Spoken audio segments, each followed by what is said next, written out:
અત્યાર સુધી ગુજરાત ભાજપની લેબોરેટરી કહેવાતું હતું, પરંતુ હવે ગુજરાતની સાથે ઉત્તરાખંડ પણ ભાજપની લેબોરેટરી બની રહ્યું છે।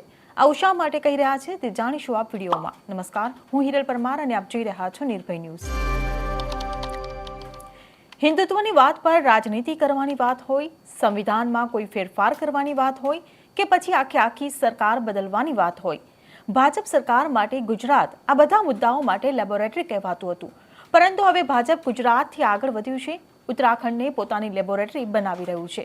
કારણ કે છેલ્લા કેટલાય સમયથી યુસીસી બિલ કે જે ગુજરાતમાં લાગુ કરવાની વાત હતી, જેને લઈને ઘણા સમયથી ચર્ચાઓ હતી, કોઈ આ બિલના સમર્થનમાં હતા તો કોઈ વિરોધમાં હતા।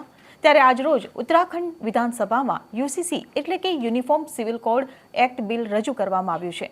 ઉત્તરાખંડના મુખ્યમંત્રી પુષ્કરસિંહ ધામીએ વિધાનસભામાં આ યુસીસીનો ડ્રાફ્ટ રજૂ કર્યો હતો। ડ્રાફ્ટ રજૂ કરતા તેમણે કહ્યું હતું કે આ બિલમાં તમામ ધર્મો અને તમામ વર્ગોનું ધ્યાન રાખવામાં આવ્યું છે। યુસીસી પર ડ્રાફ્ટ લાવનાર ઉત્તરાખંડ દેશનું પ્રથમ રાજ્ય છે।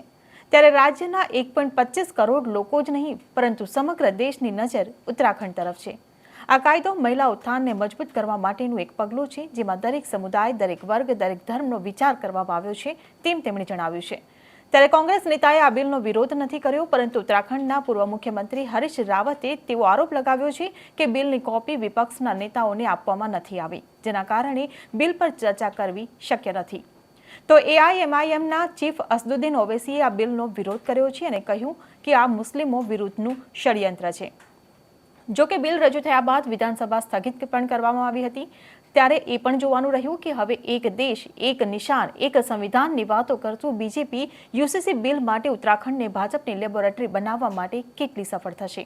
તમને શું લાગે છે તે અમને કમેન્ટ બોક્સમાં લખીને ચોક્કસથી જણાવશો। વિડીયો પસંદ આવ્યો હોય તો વિડીયોને લાઇક, શેર અને અમારી ચેનલ નિર્ભય ન્યૂઝને સબસ્ક્રાઇબ કરવાનું ભૂલશો નહીં। આભાર।